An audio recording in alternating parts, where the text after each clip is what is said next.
안녕하세요. 비탐성에 오신 빛의 교회 지체 여러분들을 사랑하고 축복합니다. 2024년 5월 15일 비탐성 함께 기도로 시작하겠습니다. 하나님 아버지, 오늘도 아침에 눈을 뜨게 하사 주님께서 주신 새로운 하루를 살아가게 하심에 감사합니다. 오늘 이 시간을 하나님께 온전히 드리며 하나님의 말씀 속에 살아가게 해주세요. 예수님의 이름으로 기도드립니다. 아멘.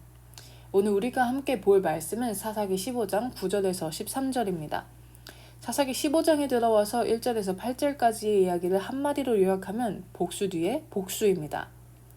자기 아내를 자기 친구에게 준 것에 대한 복수, 그 이후 자기 전 아내와 장인어른을 불태워 죽인 블레셋을 향한 복수입니다. 이러한 복수의 복수를 경험한 블레셋 사람들은 당시에 가장 강하고 용맹하다는 지파인 유다 지파의 땅에 진을 칩니다. 사사기 15장 9절에서 10절. 블레셋 사람들이 쳐올라와서 유다 땅에 진을 치고는 레이 지방을 짓밟았다. 유다 사람들이 그들에게 말하였다. 당신들은 무엇 때문에 우리를 치러 올라왔소? 그들이 대답하였다. 삼손을 잡으러 왔소. 삼손이 우리에게 한 대로 우리도 그에게 갚아주겠소. 블레셋 사람들이 유다 땅에 진을 치고 레이 지방을 짓밟습니다. 이러한 상황이 오자 유다 사람들은 쳐들어온 블레셋 사람들에게 당신들은 무엇 때문에 우리를 치러 올라왔소? 라고 물어봅니다. 그러자 블레셋 사람들은 삼손을 잡으러 왔소. 삼손이 우리에게 한 대로 우리도 그에게 갚아주겠소? 라고 말합니다. 한마디로 삼손이 너네 사살하며 삼손 데려와. 우리가 걔 없애버릴 거야. 라고 이야기한 것입니다. 여기에 대한 유다 사람들의 올바른 대답은 무엇일까요? 삼손은 유다 사람들과 같은 이스라엘 사람이었습니다. 또한 그가 아무리 사사같이 행동하지 않더라도 하나님께서 세우신 사사였습니다. 그리고 블레셋의 지배 하에 이스라엘 백성들은 모두 블레셋을 무서워하고 있을 때 유일하게 블레셋을 두려워하지 않던 사람이 바로 삼손이었습니다. 이스라엘 사람들은 블레셋에 의해 지배당하고 있었습니다. 지배를 당하고 식민지가 된다면 그들은 자유와 독립에 대한 염원과 희망을 가지고 있었어야 했습니다. 또한 이스라엘을 찾아온 블레셋의 명수를 보면은 더 정확하게 알 수 있습니다. 사사기 15장 16절. 이렇게 외쳤다. 나귀 턱뼈 하나로 주검을 무더기로 쌓았다. 나귀 턱뼈 하나로 1000명이나 쳐 죽였다. 이후에 나오는 이야기인 삼손이 나귀의 턱뼈로 1000명을 죽인 것을 보아서 당시 유다 지파에게 찾아온 블레셋 사람들은 1000명일 것입니다. 사사기 15장 11절 전반절. 그래서 유다 사람 3000명이 에단 바위 동굴에 내려가서, 그리고 유다 사람은 3000명이었습니다. 이러한 상황이라면 이스라엘 백성들은 블레셋에게 대항하여 삼손을 앞세워 전쟁을 해도 괜찮은 상황, 어쩌면 이스라엘이 블레셋에게서 독립할 수도 있는 기회를 엿보기 좋은 상황입니다. 그러나 유대 사람들의 선택은 달랐습니다. 사사기 15장 11절에서 13절. 그래서 유다 사람 3000명이 에단 바위 동굴에 내려가서 삼손에게 말하였다. 블레셋 사람들이 우리를 지배하고 있다는 것을 당신은 잘 알지 않소. 그런데 당신이 어찌하여 우리에게 이런 일을 미치게 하시오.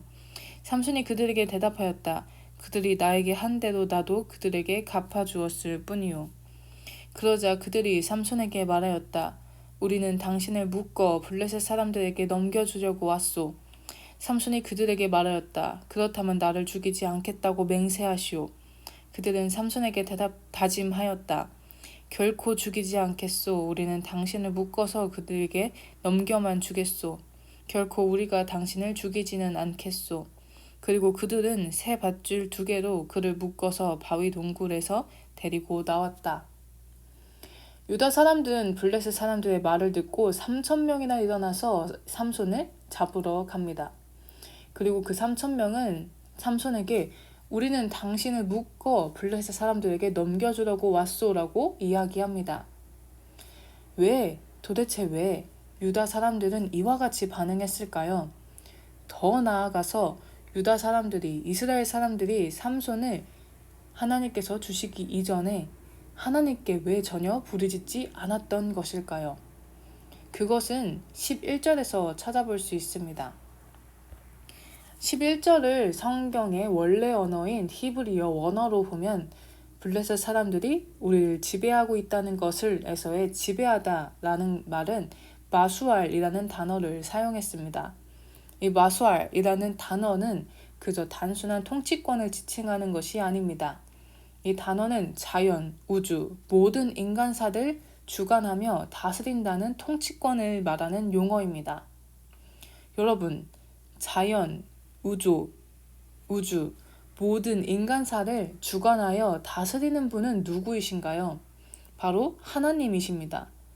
이스라엘 백성들의 블레셋 사람들이 우리를 지배하고 있다는 것을 당신은 잘 알지 않소? 라는 말을 이 단어를 살려서 다시 말하면 너는 블레셋 사람들이 우리의 하나님이라는 것을 몰라? 입니다. 이스라엘 사람들은 여호와 하나님의 자리를 블레셋에게 넘겨준 것입니다. 그들의 하나님이 블레셋이기에 그들은 삼손이 아닌 블레셋에 손을 든 것이고 하나님에게 블레셋에게서 벗어나게 해달라고 부르짖지도 않았던 것입니다. 이스라엘의 이 상황, 여러분은 어떻게 생각하시나요? 과연 여러분의 삶과 완전히 다른 삶일까요? 세상을 살다가 보면 우리는 하나님을 많은 것으로 대체하려고 합니다. 돈, 명예, 인기, 그리고 더 나아가 자기 자신으로 하나님을 대체하려고 합니다. 헛된 세상, 결국에 끝이 날 이 세상 속에서 세상의 관점에서 조금이라도 더 살아보려고, 더 잘 살아보려고, 조금이라도 위험에 처하지 않으려고 우리는 매일 하나님을 다른 것으로 바꾸어 끼우려는 시도를 합니다.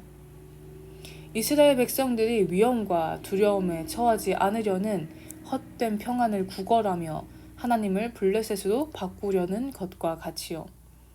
그리고 그러한 삶에 너무도 익숙하여서 나의 신이 하나님인지 아니면 세상인지 구분을 하려고 하지도 않습니다. 우리 더 이상 하나님을 다른 것으로 대체하지 맙시다. 우리의 진정한 왕, 우리에게 진정한 만족과 평안을 주시는 하나님을 우리 하나님으로 진정으로 인정하기 바랍니다.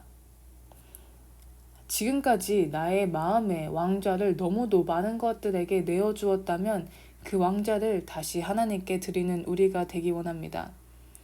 그러기 위해 우리 먼저 하나님께 기도로 이 하루를 하나님께 올려드렸으면 좋겠습니다. 제가 기도하고 마칠 때 오늘만큼은 함께 아멘으로 이 기도를 마치면 좋겠습니다. 기도하심으로 비탐성을 마치겠습니다. 살아계신 하나님 아버지, 나의 왕좌를 다시 하나님께 올려드립니다. 나의 왕, 나의 하나님이 되어주세요. 또한 나의 마음속에 왕좌를 다른 것에 주고자 할 때에 우리가 올려드리는 이 기도가 생각나게 해주시고 하나님이 진정 나의 하나님이심을 잊지 않게 해주세요. 오늘의 하루 하나님께 올려드립니다. 감사합니다. 예수님의 이름으로 기도드립니다. 아멘.